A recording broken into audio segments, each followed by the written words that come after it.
La paix de Dieu soit avec vous. C'est avec réel plaisir de vous avoir avec nous aujourd'hui. De vous avoir avec nous aujourd'hui pour notre nouveau programme. Nous avons un annoncement à vous dire. Le nom de la Bible nous parle est changé. Oui, la raison pour laquelle, après vérification, il y a trop d'émissions qui utilisent ce nom. Alors, pour éviter votre confusion, nous avons changé La Bible nous parle en vraie prédication biblique. À partir d'aujourd'hui, nous allons centrer sur une vraie prédication biblique par votre pasteur Théodore.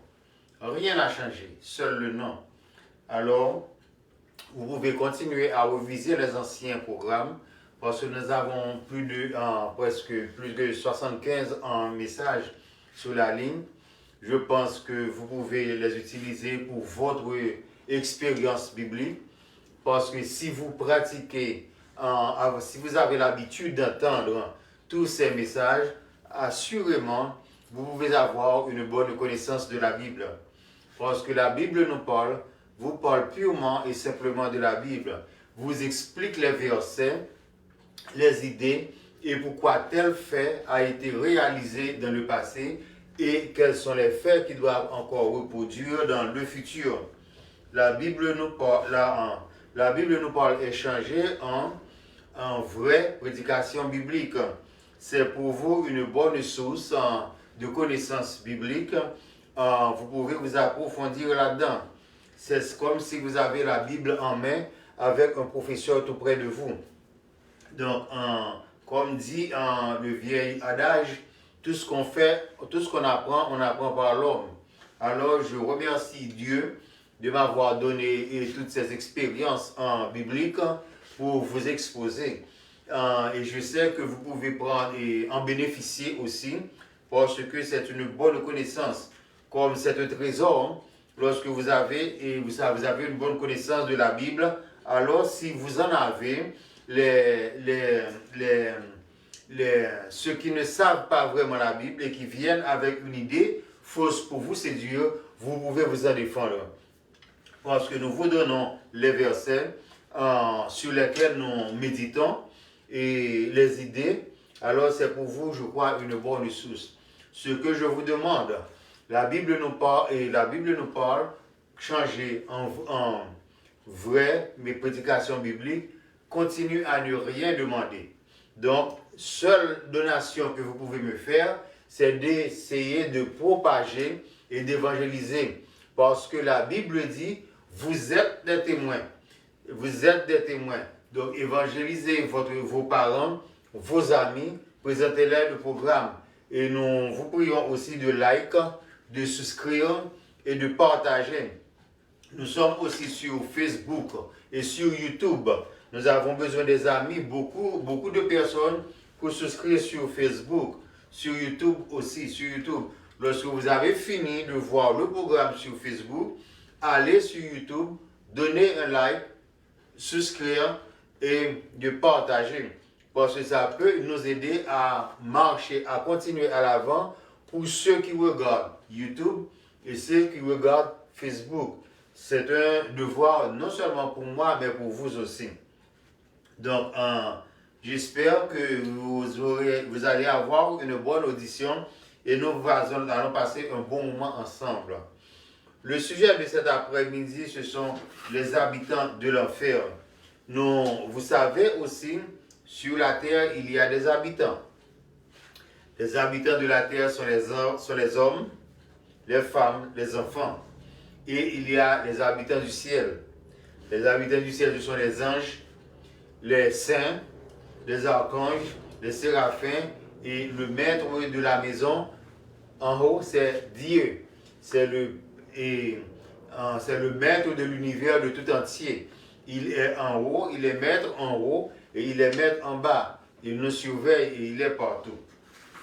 Donc, de même que l'enfer aussi a des habitants aussi. Aujourd'hui, nous allons parler des habitants de l'enfer.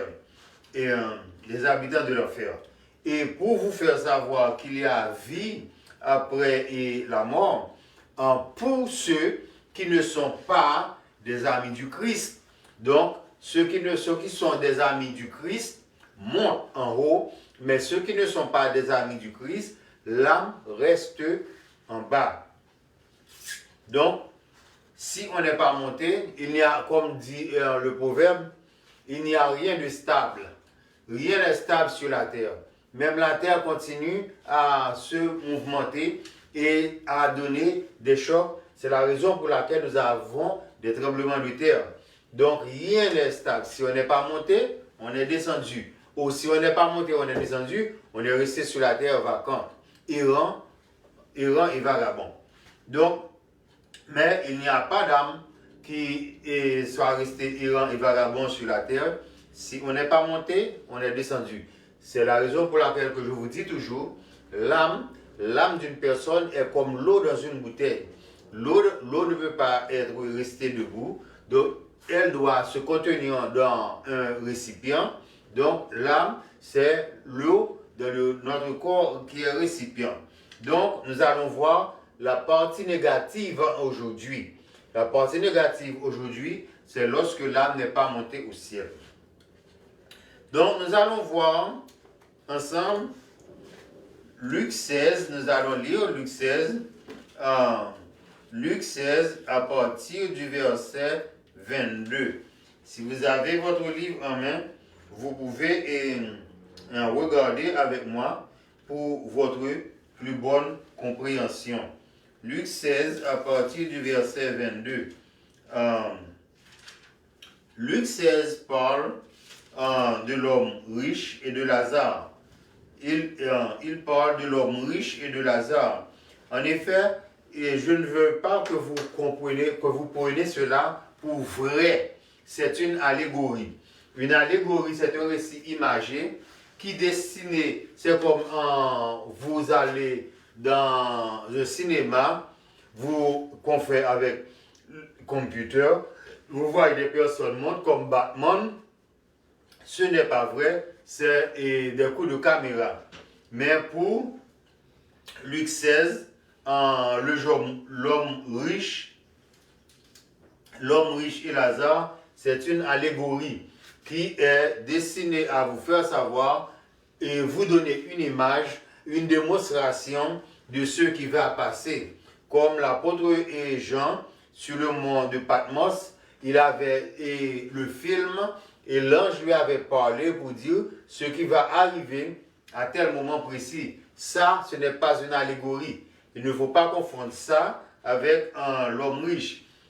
Et si on vous raconte des choses qui vont passer, qui va se dérouler dans le futur, et si on vous dit que une chose qui se fera, donc une chose qui se fera et on vous décrit ça au présent, donc c'est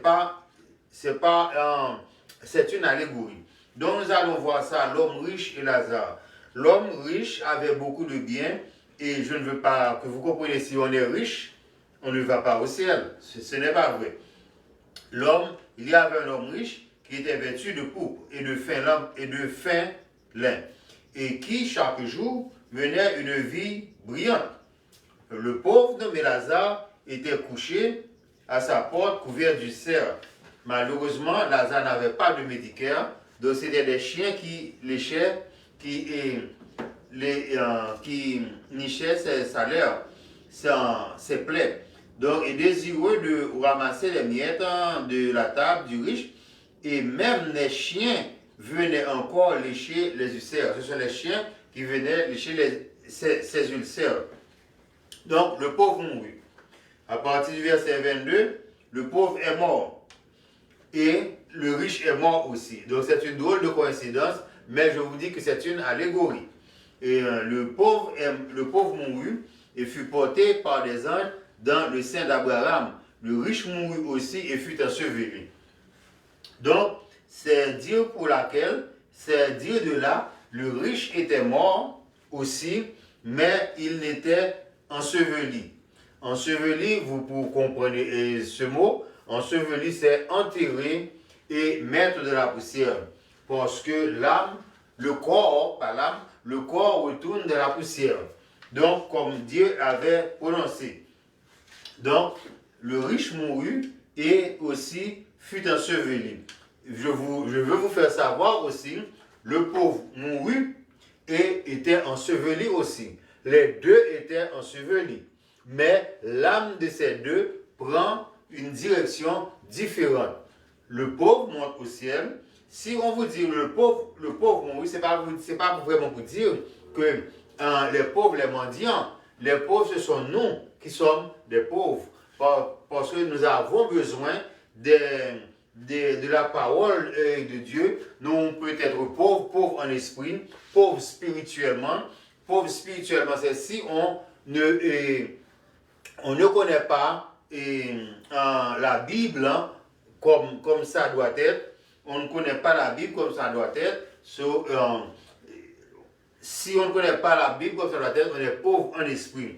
Et même si vous allez à l'école, vous ne pouvez pas apprendre comme les autres, vous êtes pauvre aussi en mémoire. Donc, c'est pas pour dire que le pauvre qui demande tout ce qui demande au monde va au ciel, et nous qui avons du bien et qui avons des enfants et qui peuvent manger et rester sur la terre. Non, c'est pas ça. C'est une allégorie. Les deux étaient ensevelis. Dans le séjour des morts, c'est là la différence, il leva les yeux. Donc, c'est dans le séjour des morts que le riche leva les yeux. Pendant qu'il leva les yeux, et tandis qu'il était en proie au tourment, il vit Abraham et Lazare dans son sein. Donc, puisqu'il est en proie au tourment, ce n'est pas dans le séjour des morts qu'il est en proie au tourment, ce n'est pas dans l'enfer qu'il est en proie au tourment, c'est le séjour des morts. Pourquoi il est en proie aux douleurs pendant qu'il est dans le séjour des morts? Donc, le séjour des morts, c'est l'antichambre de l'enfer. C'est comme je disais dans l'un de mes messages passés, dans l'un de mes messages passés, je me rappelle que je disais que le séjour des morts, c'est là où, c'est comme si c'est la salle d'attente de l'enfer. Donc, à chaque fois, je disais ça déjà dans mon dernier message, lorsqu'on est mort, si on n'est pas mort avec Christ, l'âme attend qu'on vienne la recevoir pour amener dans l'enfer. Pas l'enfer. L'enfer n'existe pas à présent. Pour aller dans le séjour des morts, c'est la salle d'attente de l'enfer. L'enfer, c'est le royaume des cieux, mais l'enfer n'existe pas. L'enfer, c'est les lieux où va détruire tous ceux qui ne connaissent pas Dieu. Donc, dans le séjour des morts, c'est comme le royaume du diable. Comme le royaume du diable. Donc, on est passé de l'enterrement, la mise au terre, et dans le séjour des morts. C'est la salle d'attente. Donc, c'est de la salle d'attente, il vit de loin Abraham et Lazare dans son sein. Ça, c'est une allégorie. Dieu l'a écrit spécialement pour vous décrire l'enfer et le paradis. Mais il n'y a pas une cloison de séparation entre l'enfer et le paradis, parce que si vous lisez dans le verset le plus bas, il y a un grand abîme. Il y a un grand abîme et il n'y a pas de transportation de l'enfer au paradis. Donc, autrement, il vit Abraham de loin Lazare, il s'écria, Père Abraham, aie pitié de moi. Envoie Lazare pour qu'il trempe le bout de son doigt dans de l'eau et me rafraîchisse la langue, car je souffre cruellement de cette flamme. Donc, voilà, chrétiens. Vous avez là une image de ce que sera l'enfer. Donc, et de ce que sera l'enfer. Et vous avez aussi une image de ce que sera le séjour des morts. Donc, comme j'avais dit déjà dans mon dernier message, le séjour des morts n'est pas un lieu de repos. C'est un lieu où on va chez Satan, le diable, pour travailler. On va au ciel aussi, si on est chrétien, pour donner gloire à Dieu, louange. C'est la louange sans fin, jusqu'au jour où la Nouvelle Jérusalem est descendue du ciel. Parce que actuellement, la Nouvelle Jérusalem est en haut. Lorsque toute la terre, les choses seront établies sur la terre, la Nouvelle Jérusalem descendront sur la terre avec les âmes de ceux qui étaient morts et qui sont actuellement en jouissance dans le royaume des cieux. Alors lorsque tout sera planifié lorsque Dieu planifiera tout sur la terre, il y a un nouveau ciel et une nouvelle terre. Alors la Nouvelle Jérusalem sera descendue avec les hommes et Dieu sera avec eux pour toujours. Ce sera comme une planète dans une planète. Il y a une planète dans une planète. Donc voilà. Donc du séjour des morts, il voit Abraham avec Lazare et il crie, Père, Père, Père Abraham, envoie Lazare. Bon, c'est la description que vous pouvez voir que si vous n'êtes pas chrétien, vous devez essayer aujourd'hui d'accepter Jésus comme votre vie personnelle. Parce que le présent moment pour épargner l'enfer, c'est maintenant. Et nous allons voir tous ceux qui seront les habitants de l'enfer. Donc, le séjour des morts, c'est la chambre adjacente de l'enfer. Dans le séjour des morts, le riche regarde Lazare qui donne des louanges à Dieu. Donc, il en demande que d'envoyer Lazare. Donc, il n'y a pas de correspondance du tout. Pas de lettre, pas d'email, pas de transportation, avion ou quoi que ce soit. Donc, c'est un lieu condamné à Satan pour détruire Satan au dernier jour, lorsque Jésus va rétablir les choses. Mais je ne souhaite pas que vous allez là. Alors, vous devez commencer à préparer votre départ dès à présent. Comme dit le proverbe, ce n'est pas quand vous avez sommeil, vous devez préparer votre lit. Donc, le séjour des morts, c'est le lieu où Satan iront là, qui iront avec les faux prophètes. Ce sont, je vais citer là, les habitants de l'enfer. Là, dans l'enfer, Satan avec les faux prophètes. Les faux prophètes, rappelez-vous bien que Jésus avait dit, ce ne sont pas tous qui disent Seigneur, Seigneur, qui entreront dans le royaume des cieux. Alors, ceux qui font des blasphèmes, ceux qui prêchent dans les églises aussi, il y aura aussi des pasteurs qui iront en enfer, parce qu'il y a beaucoup de pasteurs qui essaient de prêcher pour plaire les fidèles. On ne peut pas plaire les fidèles. Jésus ne plaisait jamais, parce que Jésus vous dit exactement la vérité. Rappelez-vous bien qu'il avait appelé les pharisiens hypocrites. Hypocrite, vous pétez au dehors des tombes, et tandis qu'à l'intérieur, il y a des ossements. Ce n'est pas pour dire qu'il faut respecter les fidèles, mais c'est pour dire la vérité. Si vous voyez que il ne faut pas corriger les autres, mais si vous voyez un pasteur ou bien un frère, un membre est en train de blasphémer, c'est-à-dire vous qui avez une connaissance plus avancée, à la lumière de la Bible, et gentiment vous pouvez expliquer cette personne ce qu'il a dit, si c'est vrai ou si c'est pas vrai. Parce que tout est écrit dans la Bible. Donc, il faut qu'il y ait des hommes comme pour vous montrer, je peux vous montrer ceci et vous pouvez montrer cela. Ensemble, nous marchons vers le royaume de Dieu. Donc, ce sont là tous les faux prophètes.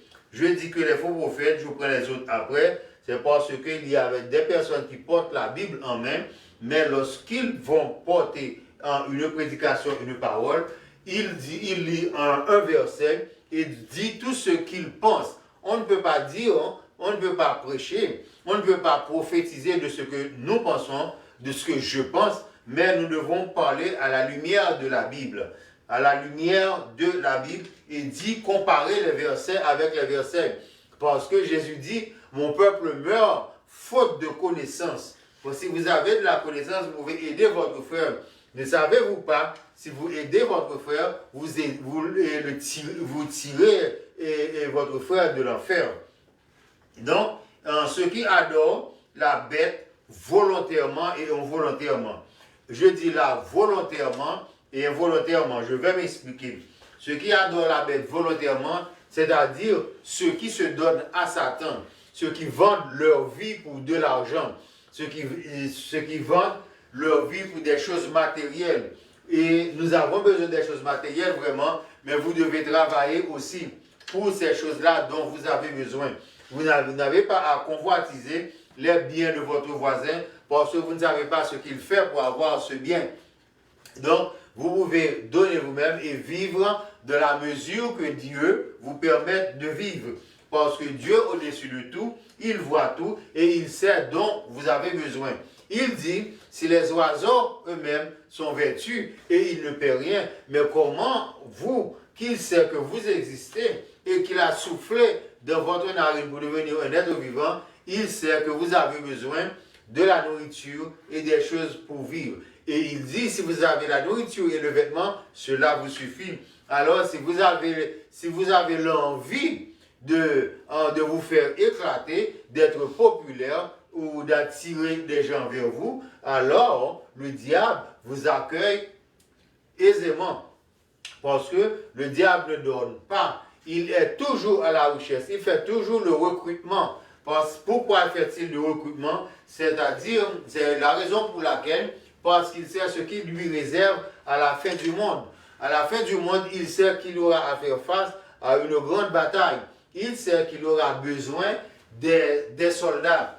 Lorsque le diable vous donne à présent, prend soin de vous, c'est comme si une poule qui est dans son pâturage, il vous nourrit pour vous manger après. Donc, c'est là. Donc c'est là, ce sont là ces personnes-là qui se donnent volontairement au diable. Et il y a aussi des personnes qui se donnent involontairement au diable, sans servir le diable. Il se donne involontairement. Il se peut qu'il n'a pas besoin, des choses du diable. Il n'a pas besoin aussi, et ces personnes-là n'ont pas besoin aussi des choses de Dieu. Alors ces personnes-là vivent comme un animal. Alors Dieu vous dit déjà, si vous n'êtes pas avec moi, vous êtes contre moi. C'est-à-dire, c'est la raison pour laquelle il veut tout dire tout simplement, si vous n'êtes pas dans mon pâturage, vous êtes dans le pâturage du diable. Parce qu'il y a deux chemins. Le chemin qui mène à la vie éternelle et le chemin qui mène à la mort éternelle. Et de la mort éternelle, dans le chemin qui mène à la mort éternelle, c'est le chemin qui conduit directement chez Satan. Même si vous ne voyez pas Satan et vous attire, mais il y a des choses qu'il met sur votre pas pour vous attirer. Je sais garder des poules. Alors, lorsque j'ai besoin de capturer une d'entre elles, je mets des grains de maïs là, jusqu'à ce que je mette des grains de maïs à la porte de la caloge ou dans une maison pour faire pour poule, à la porte de la maison de la poule. Ensuite, la poule qui vient à picorer, jusqu'à ce qu'elle entre dans sa maison et je ferme la porte. Donc c'est comme ça que Satan travaille. Il vous donne, il vous offre les choses de ce monde, la luxure et la bonne vie, bien vivre, bien manger, alors avoir de l'argent, faire de l'intéressant pour une bonne voiture, alors vous conduisez votre voiture tout droit à l'enfer. Donc voilà, ce sont là des personnes volontairement ou involontairement. Si on n'est pas avec Dieu, on se donne à Satan volontairement. Alors même si on se donne à Satan volontairement ou involontairement, on peut s'en retirer. Lorsque vous entendez la parole de Dieu, n'endurcissez pas vos cœurs. N'endurcissez pas vos cœurs. Prenez la parole et ne laissez pas la parole sur le roc. Donc, lisez votre Bible, alors vous pouvez en avoir. Lorsque vous lisez votre Bible, le Saint-Esprit parlera avec vous et vous attirera et vous tirera du danger. Donc, ce sont là les habitants de l'enfer, les faux prophètes et ceux qui adorent la bête et volontairement et involontairement. Aussi ceux qui des évangélistes qui prêchent pour plaire, si on les appelle tout simplement des blasphémateurs. Rappelez-vous bien que lorsque les disciples avaient oublié d'acheter du pain, ils étaient retournés dans la ville pour en acheter du pain et Jésus leur avait dit: hey, faites attention au pain sans levain. Alors, le pain avec le vin, excusez-moi. Faites attention au pain avec le vin. Au pain avec le vin, c'est la parole de la Bible, la parole de la Bible qu'on difforme. Parce que les pharisiens qui ne croyaient pas à la résurrection ne voulaient pas prêcher au peuple de la résurrection, de la mort de notre Seigneur Jésus-Christ et qu'il est mort pour nous. Donc, il prend un verset et détaille ça à leur façon. Donc, c'est le levain. Lorsque vous prenez un verset, vous parlez de toutes les autres choses qui n'ont pas de rapport avec ce verset et vous ne comparez pas les Écritures avec les Écritures, donc vous blasphémez. Blasphémer, ce n'est pas dire que Jésus-Christ a un démon, mais c'est lorsque vous tordez la parole, vous prêchez autrement de ce que la Bible dit, c'est-à-dire que vous blasphémez, vous donnez, vous distribuez à vos fidèles, à vos confrères, et un pain avec le vin. Un pain avec le vin, ce n'est pas un vrai, et le pain avec le vin n'a pas l'épaisseur requise. Si on prend un pain avec le vin, on presse ça et ça devient presque à l'épaisseur d'une tranche de pain. Donc, c'est comme une éponge. On presse l'éponge, ça devient petit et on laisse ça, ça devient à la mesure où elle était. Donc, c'est le pain avec le vin. Et le pain avec le vin, c'est la parole de Dieu. Le pain sans le vin, c'est la parole de Dieu. Et le pain avec le vin, c'est quand on difforme la parole, quand on blasphème concernant la Bible. Dans le séjour des morts, comme dit Hébreux 2, verset 16, Hébreux 2, verset 16 nous dit que car assurément, ce n'est pas à des anges qu'il vient en aide. Donc nous avons savoir que lorsque Jésus-Christ prêchait, il ne prêchait pas à des anges. Parce que les anges se soumettaient déjà à la parole de Dieu. Il parle directement à nous. Lorsque Dieu parle, il parle directement à nous. Lorsqu'il était sur la terre, en Jérusalem, en Nazareth, en Galilée, on le voyait toujours au bord de la mer, prêcher sur les petits bâtiments, sur les canottes. Il prêchait au bord de la mer, sur la montagne, dans les synagogues et partout. Il voulait que les hommes se repentissent et parce qu'il prêchait l'évangile du royaume. Donc, ce n'est pas, et Hébreux 2, verset 16 nous dit, ce n'est pas à des anges qu'il vient en aide, mais c'était à la prospérité d'Adam. Nous qui sommes la prospérité d'Adam. Parce que vous rappelez-vous bien que la prospérité d'Adam et Ève avait été effacée de la surface de la terre. Donc, il y avait 8 personnes qui étaient sauvées. C'était Noé et sa famille.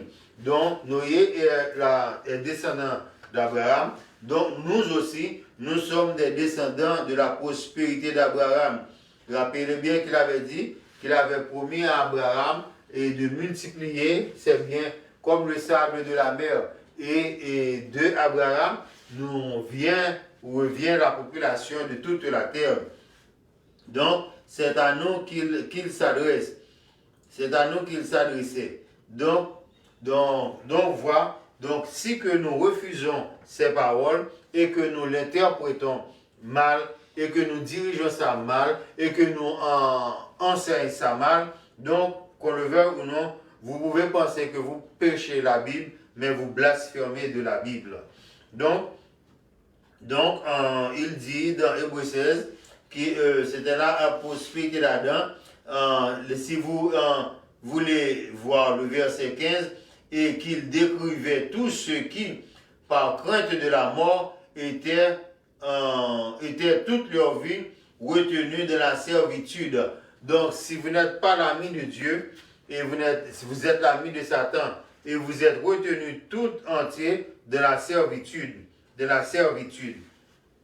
Donc, vous pouvez passer toute votre vie de la servitude en attendant la destruction de l'enfer.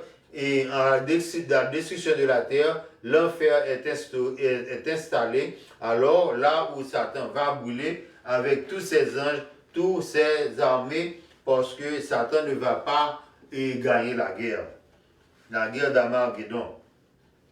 L'enfer n'existe pas à présent. Ce qui existe à présent, c'est le séjour des morts. Comme je vous dis auparavant, le séjour des morts, c'est la chambre adjacente de l'enfer. C'est la chambre adjacente de l'enfer. L'homme riche était en proie de la douleur parce que son âme vit l'enfer en face. Donc il sait, lorsqu'on est arrivé là, il n'y a pas le moyen d'échapper. Il n'y a pas le moyen de sortir. Donc son âme ressent déjà la chaleur de l'enfer. Mais l'enfer à présent n'existe pas encore. Donc, dans le séjour des morts, c'est le lieu où le royaume de Satan, c'est l'antichambre de l'enfer. L'enfer n'existe pas à présent, je vous dis. Ce qui existe à présent, c'est le séjour des morts. Apocalypse 20, verset 4, et dans la vision que j'en voyais, la mort et le séjour des morts. Dans Apocalypse 20, verset 14, si nous pouvons, pour être exact, si vous avez votre livre en main, vous pouvez regarder avec moi Apocalypse 20, verset 14. Apocalypse 20, verset 14. Et la mort et le séjour des morts furent jetés dans les temps de feu. C'est la seconde mort. Le temps de feu est la seconde mort. Il y a beaucoup d'églises qui ne parlent pas de la seconde mort. Parce que, comme je vous ai déjà dit, la mort pour Jésus est divisée en deux. La première mort qui est la séparation de l'âme et du corps. Si on est chrétien, le corps monte. Si on n'est pas chrétien, si on est chrétien, l'âme monte. Et le corps est resté dans la poussière. Si on n'est pas chrétien, Satan vient réclamer l'âme et le corps est resté dans la poussière. Donc, comme Jean avait vu tout ce qui allait passer à la fin, comme dans le verset 14, la mort et le séjour des morts furent jetés dans le temps de feu. C'est la seconde mort. Alors, la mort et le séjour des morts, c'est-à-dire que on ne va pas mourir encore, on va vivre éternellement dans un corps glorieux. Les choses qui vous font faire face à la première mort, c'est le péché. Donc, tout ça va jeter dans le temps de feu pour être incinéré. Alors, et la seconde mort, parce que l'enfer sera effacé. Donc, Satan sera brûlé avec ses anges. Donc, voilà. Jean voyait la mort et le séjour des morts qui fut jeté dans le temps de feu de soufre. C'est une flamme si cruelle, c'est de cette même flamme que le riche voyait déjà que son âme allait être tourmentée à jamais.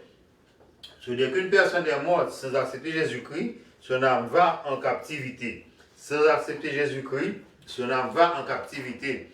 Et ce n'est pas moi qui le dis, c'est la Bible. Donc, la Bible parle que Jésus était descendu dans le séjour des morts. Si nous pouvons voir ça, c'est 1 Pierre 3, versets 18 à 20. Si vous avez votre Bible en main, vous pouvez essayer de voir ça pour ne pas dire que c'est pas vrai, je ne pense pas, il blasphème. Mais si vous lisez ça dans la Bible, vous pouvez aller comprendre ça de par vous-même. Christ aussi a souffert une fois pour les péchés, lui juste pour les injustes. Donc Christ a souffert pour les péchés, lui juste pour les injustes. Juste ceux qui connaissent Dieu, ceux qui acceptent déjà Dieu comme leur sauveur personnel, parce qu'il dit, Dieu ne ment jamais, il dit qu'il n'y a aucune condamnation pour ceux qui sont en Jésus-Christ.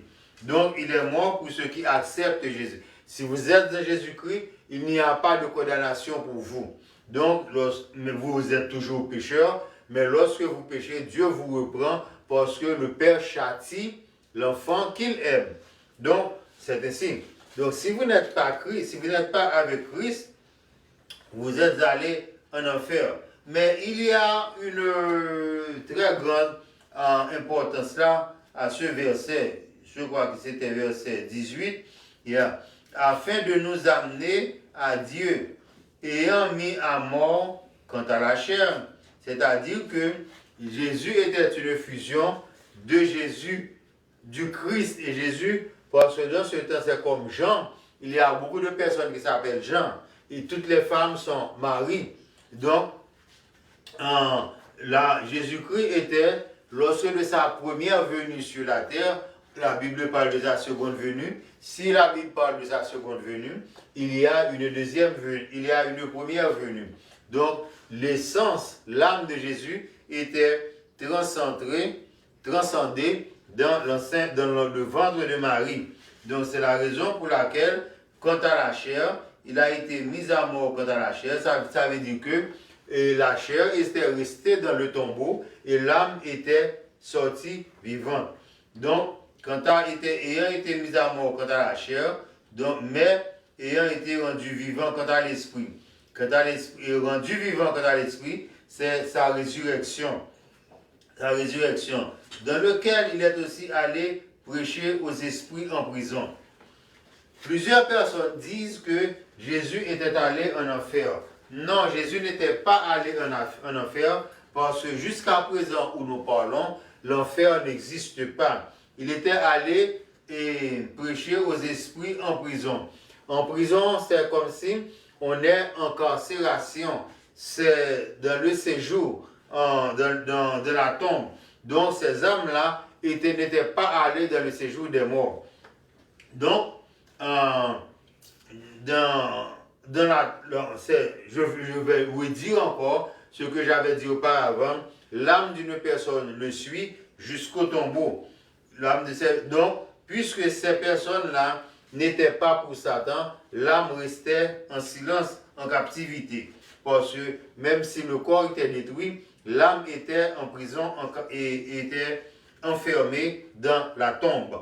Donc, nous allons voir qui étaient ces personnes-là que Jésus était allé chercher. Ce n'étaient pas tous les hommes parce que, rappelez-vous bien, à un certain temps, les hommes, au déluge, tous les hommes étaient morts. Il n'y avait que 8 personnes qui étaient sauvées. C'était Noé et ses fils.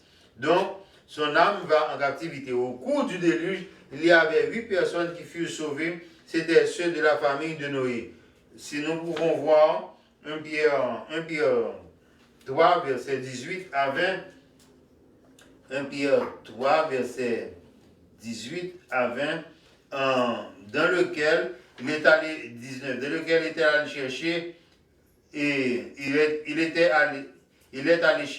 allé prêcher aux esprits en prison, qui autrefois avaient été incrédules, lorsque la patience de Dieu se prolongeait au jour de Noé, pendant la construction de l'arche, dans laquelle un petit nombre de personnes, c'est-à-dire 8 personnes, furent sauvées à travers de l'eau.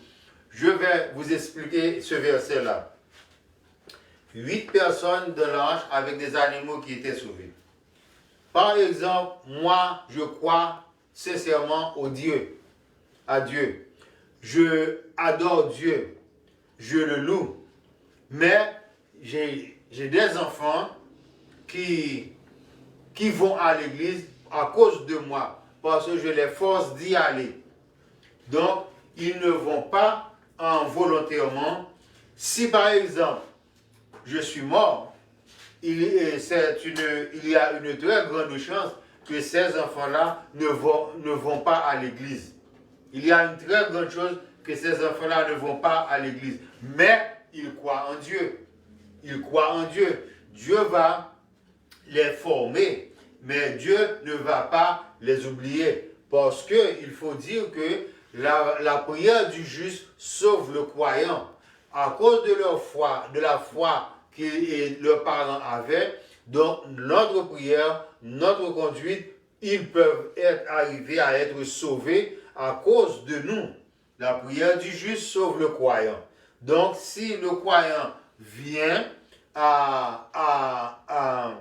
si le croyant vient à réaliser que Jésus-Christ est vraiment le Fils de Dieu, qu'il est le Sauveur du monde, il a été le Dieu de mes parents, le Dieu d'Abraham, le Dieu de mes parents, il était aussi mon Dieu, alors ils peuvent se décider à servir Dieu sincèrement, purement, sincèrement comme leurs parents. Les enfants de Noé n'étaient pas sincèrement, n'adoraient pas sincèrement Dieu. C'est la raison pour laquelle, à cause de Noé, ils étaient sauvés à travers de l'eau. Vous savez bien qu'il y avait, au temps du déluge, il y avait 8 personnes qui étaient sauvées. Je lis encore pour vous ce verset, dans lequel il est allé prêcher aux esprits en prison. Donc l'esprit en prison était l'esprit des enfants de la famille de Noé qui étaient en prison. Pourquoi les esprits des enfants de la famille de Noé, ces 8 personnes, pourquoi leur esprit était en prison? Ce n'était pas un fait exprès que Dieu avait fait, ni une sentence qu'il avait pris de ces âmes-là. C'est parce que Jésus-Christ n'était pas encore mort pour être ressuscité, pour concrétiser, pour signer le contrat de la résurrection. Dès que Jésus-Christ était mort, rappelez-vous bien, et sur la croix, le criminel à droite qui avait réussi à voir que Jésus-Christ était vraiment le Fils de Dieu et qu'il lui avait adressé en disant « N'oublie pas de moi quand vous serez dans ton royaume ». Jésus-Christ lui avait dit exactement « Aujourd'hui même ». Il n'avait pas dit « Ok, je me rappellerai de vous à la résurrection ». Non, il disait « Aujourd'hui même ». Il était avec, tu seras avec moi dans le paradis.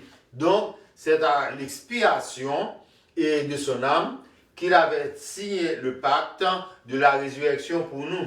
Mais puisqu'il l'avait signé de la résurrection pour nous, nous pouvons savoir que s'il est monté au ciel, c'est parce qu'il est Dieu. Non, ce n'est pas de ce genre. Il avait donné une démonstration comment que nous les hommes, nous pouvons accéder au ciel. Rappelez-vous bien que son ami Lazare, qui était mort, alors je dois vous dire aussi, et pour Jésus-Christ, la première mort n'est pas vraiment une mort, c'est entrer dans un sommeil pour réveiller en haut. Pour réveiller en haut. Rappelez-vous bien, lorsqu'il était en présence de Marie et de Marc, Marc lui avait dit, avait dit à Jésus, si tu eusses été ici, mon frère ne serait pas mort. Donc Jésus dit, il ressuscitera. Donc Marc avait dit, oui, je sais qu'il ressuscitera au dernier jour. Jésus lui avait dit, je suis la résurrection et la vie. Donc, si Jésus est la résurrection et la vie, donc Lazare, il pouvait ressusciter Lazare. Mais il avait ressuscité Lazare, mais Lazare n'était pas monté au ciel au même instant comme le brigand qui était à droite de Jésus. Pourquoi Lazare n'était pas monté au ciel? Il y avait plusieurs raisons pour lesquelles Lazare n'était pas monté au ciel. Premièrement, à la mort de Lazare, il y avait beaucoup de Juifs qui étaient venus réconforter Marie à cause de la mort de son frère. Donc il y avait beaucoup, ces Juifs-là, certains d'entre eux ne croyaient pas à la résurrection et d'autres croyaient à la résurrection. Donc Jésus devait donner une démonstration que la résurrection de l'âme est réelle. La résurrection de l'homme est le réel. Deux quantités égales à une même troisième sont égales entre elles. Les deux quantités, c'est Jésus était ressuscité, Lazare était ressuscité. Donc si Jésus et Lazare étaient ressuscités parce qu'ils étaient en Christ, donc nous aussi, nous pouvons être ressuscités. Deux quantités égales à une même troisième sont égales entre elles. Donc, deuxièmement, Lazare était mort après ça. Lazare vivait très longtemps pour servir d'exemple aux autres Juifs. Mais Lazare était mort pour aller au ciel après ça. Donc, voilà. Donc, le plan de la résurrection n'était pas encore établi.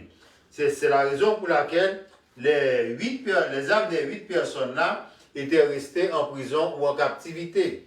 Donc, lorsque Jésus était mort, puisqu'il n'avait pas, puisque on ne va pas attendre au dernier jour pour être ressuscité, parce que l'apôtre Paul dit, mourir aujourd'hui c'est présent avec le Christ. Donc, Jésus était allé les chercher. C'est-à-dire, ces 8 personnes-là, je lis le verset pour vous, qui avaient été incrédules. Donc, incrédules, c'est-à-dire que ils savaient que Jésus-Christ est le Sauveur, parce que leur Père leur donnait l'exemple, les mettait sur la voie qu'ils devaient suivre, et sur la voie qu'ils doivent suivre, afin que quand il sera grand, il ne s'en détournera pas. Donc, ces 8 personnes-là n'étaient pas détournées de la voie que Noé leur mettait, mais vous savez que la jeunesse, ils prennent leur plaisir, ils font des choses qui ne plaisent pas à Dieu, mais ils doivent retourner sur la voie de leur Père. Mais c'est la raison pour laquelle la Bible fait mention d'incrédules ici. Lorsque la patience de Dieu se prolongeait jusqu'au jour de Noé, pendant la construction de l'arche, dans laquelle un petit nombre de personnes, c'est-à-dire 8, furent sauvés à travers de l'eau. C'était là que Jésus était allé les chercher parce que leur âme était en captivité. Leur âme était en captivité. Donc, le contrat était déjà signé. C'est la raison pour laquelle. Mais maintenant, c'était qu'après que tout était accompli, que Jésus était allé les chercher. C'est pour vous donner l'exemple de la résurrection. C'est pourquoi Jésus est allé les chercher. Donc c'était une exception. Après cela ne va pas se reproduire encore. Il y a des groupes de personnes aussi dont leur condamnation est écrite. Ces personnes-là qui ont leur condamnation est écrite, si je peux lire pour vous et tout ça, c'est Jude 2, verset 4 à 16. Jude 2, verset 4 à 16. Il dit que je prends quelques versets, je ne vais pas rester sur tous ces versets-là. Car il s'est glissé parmi vous certains hommes dont la condamnation est écrite depuis longtemps. Ce sont les impies qui changent la grâce de notre Seigneur en dissolution et qui rendent notre seul Maître et Seigneur Jésus-Christ et qui renient notre Seigneur et seul Maître Jésus-Christ. Alors tous ceux qui renient Jésus-Christ ne vont pas être sauvés. Comme Judas qui avait renié Jésus-Christ, qu'il dit qu'il ne le connaît pas. Donc Judas avait renié son Maître. Mais il y avait un disciple qui avait renié Jésus-Christ, donc Jésus-Christ l'avait pardonné. Pierre, oui je me rappelle Pierre. Je veux vous rappeler à vous qui savez fort bien toutes choses que le Seigneur, après avoir sauvé le peuple et l'avoir tiré du pays d'Égypte, fit ensuite périr les incrédules. Les incrédules sont ceux qui ne croient pas à la parole de Dieu. Vous ne devez pas prendre cette phrase pour vrai. Le peuple et l'avoir tiré du pays d'Égypte, parce que l'Égypte est un pays très avancé. l'Égypte avait pris et on avait pris l'Égypte comme exemple, c'est pour représenter le monde. C'est pour représenter le monde. Il fut ensuite péri par les incrédules. Ceux qui sont dans le monde et qui ne veulent pas entendre la parole de Dieu et qui tuent, qui sacrifient, qui tirent pour rien. Donc, ce sont des incrédules. Parce qu'ils ne connaissent pas la Bible, la parole de Dieu, qu'il ne faut pas tuer. Donc, et qu'ils sont réservés pour le jugement du grand jour. Il y a des personnes aussi qui sont réservées pour le jugement du grand jour dès leur naissance. Dès leur naissance. Enchaînés éternellement par les ténèbres, c'est-à-dire ce n'est pas le noir, c'est-à-dire qu'ils ne voient pas la lumière de la parole de Dieu. La lumière de la parole de Dieu, les anges qui n'ont pas gardé leur dignité, c'est-à-dire que tous ceux qui ont déchu avec Satan, et même que les agents du diable sur la terre, qui servent le diable, mais qui ont abandonné leur propre demeure. Leur propre demeure, c'est sous les ailes de notre Seigneur Jésus-Christ. Sodome et Gomorrhe et les villes voisines qui se livrèrent comme eux à l'impudicité et à les vices contre les natures, c'est-à-dire de l'homme avec l'homme, de la femme avec la femme, des vices contre les natures, parce que Dieu avait créé un homme pour une femme pour un homme. Donc, malgré cela, ces hommes aussi, entraînés par leur rêverie, souillent pas réellement leur chair, méprisent l'autorité et injurent les gloires. Donc, vous devez comprendre ça parce que ça, c'est simple. Des hommes aussi entraînés par leur rêverie, ça veut dire que ceux qui changent leur nature en femme, parce que Dieu vous a envoyé homme, il faut rester homme. Donc, qui méprise l'autorité et qui injure les gloires. C'est une chose c'est une chose très très intéressante pour regarder la beauté d'une femme et pourquoi se changer en homme. Et c'est une chose très intéressante aussi pour regarder la physique d'un homme. Pourquoi vous changez-vous en femme? Donc la Bible est contre de ça. Or l'archange Michael, verset 9, et qui contestait avec le diable pour demander qu'on le bénisse, et eux au contraire, ils parlent de manière injurieuse, ce qui ailleurs et qu'ils comprennent et qu'ils se comportent dans ce qu'ils savent naturellement comme les brutes. Alors vous pouvez continuer à lire vous-même pour voir tout cela. Ce sont des habitants de l'enfer. Et des habitants de l'enfer, il y a aussi des hommes dont leur condamnation est écrite dès la fondation du monde. Ils vivent dans le monde, mais leur âme est candidat pour l'enfer. Donc, 1 Pierre 3, verset 18 à 20. Donc, c'était Jude 2, verset 14 à 16. Donc, je dois vous dire, dans le séjour des morts, lorsqu'on arrive dans le séjour des morts, c'est la salle d'attente de l'enfer. On travaille avec Satan, pour Satan et avec Satan. Et lorsque, au jour de l'Armageddon, vous serez un soldat pour lui. Parce que Satan a besoin de beaucoup de personnes pour aider à le combattre. Comme dit la Bible, ce n'est pas une grande armée qui sauve le roi, et ce n'est pas deux grandes armes qui sauvent le roi, c'est la puissance de notre Seigneur Jésus-Christ. Satan est puissant. Il ne faut pas ignorer ça. Et, je dois venir pour vous avec un message. Il ne faut pas ignorer la puissance de Satan. Satan est puissant, mais Dieu est tout puissant. Il est plus puissant que lui. Alors, 1 Thessaloniciens 2, verset 8 vous fait savoir, 1 Thessaloniciens 2, verset 18, 2, verset 18 vous fait savoir, aussi, nous voulions aller vers vous. Ça veut dire que aller voir les autres frères, c'est l'apôtre Paul qui parle, mais une et même deux fois, c'est-à-dire qu'il a fait des tentatives pour se déplacer, il a fait beaucoup de tentatives pour se déplacer, mais Satan nous a empêchés. Donc, puisque Satan vous a empêchés, et Satan va essayer de se mettre à l'œuvre pour empêcher un chrétien de rester sur la voie de Dieu. Si sur la terre il avait empêché de l'apôtre Paul et de se déplacer pour aller vers les autres frères, C'est-à-dire qu'il crée des ambiguïtés, des problèmes pour l'empêcher à se déplacer. À chaque fois qu'il veut aller se déplacer, Satan crée un problème. Il ne l'atteint pas, mais il crée un problème. Donc pour nous, par exemple, Satan crée toujours des problèmes. Lorsque vous prenez la ferme décision pour servir Dieu, c'est alors que Satan vous attaque. C'est alors que Satan vous attaque. Donc c'est la raison pour laquelle il avait dit là, le verset avant, et les versets avant sur les griffes du diable, vous restez par peur de la mort, vous restez à servir Satan. Donc, si vous restez à servir Satan, Satan va poser sa domination sur vous et va vous empêcher de sortir. Parce que si vous entrez dans le séjour des morts, il n'y a pas de moyen de sortir. Vous pouvez préparer votre chemin vers le ciel dès à présent. Aujourd'hui, c'est le jour du salut. Si vous entendez savoir, n'endurcissez pas vos cœurs.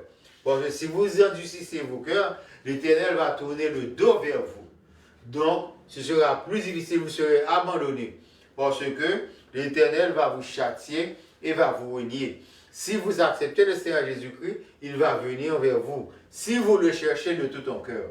Parce qu'à présent, la Bible dit, cherchez l'Éternel pendant qu'il est temps. Faites en lui confiance et mettez votre confiance en lui et il agira. Et si vous le cherchez, vous allez éviter d'être des habitants, vous allez éviter pour être un habitant de l'enfer. Chers frères et sœurs, c'était le message d'aujourd'hui, le message que nous avons pour vous aujourd'hui. Rappelez-vous bien que je vous ai dit que le site est changé parce que il y a trop de personnes qui ont la Bible, non pas, la Bible parle de l'immigration, la Bible parle de ceci, la Bible parle de cela. Alors vous allez être confondre de quelle la Bible nous parle que vous regardez. C'est la raison pour laquelle la Bible nous parle est changée en vraie prédication biblique. Tous les autres messages sont là. Vous pouvez les vérifier de temps en temps. S'il vous plaît, je vous demande d'aller sur YouTube aussi pour vérifier ça. Vous devez souscrire, like et aimer. Parce que nous voulons être progressés dans les deux voies. Parce que si vous n'allez pas sur YouTube et pour like, je sais que j'ai beaucoup d'amis dans le monde, surtout au Canada, en France, en Afrique, et au Bénin, au Togo. Il y a beaucoup de Sénégalais, donc il y a beaucoup d'Haïtiens aussi, de Martiniquais, et des personnes qui me contactent de Genève, de Genève, et partout ailleurs. Je ne me rappelle pas à présent, mais partout, je reçois des notifications. Si je ne vous écris pas, mais ça ne me dit pas que je ne reçois pas vos messages. Un jour ou l'autre, je peux arriver sur ça et répondre. J'ai beaucoup de personnes à répondre, je ne veux pas les répondre tous ensemble. Donc, c'était notre message d'aujourd'hui qui était les habitants de l'enfer. Donc, j'espère ça que vous avez repassé ça, revisé, et pour éviter d'être l'habitant de l'enfer. Frères et sœurs, bon après-midi et bon week-end. À la prochaine. Merci d'avoir été disponible à la Bible nous parle et je vous demande d'être des amis mutuels parce que nous avons besoin de vous tous. La paix soit avec vous.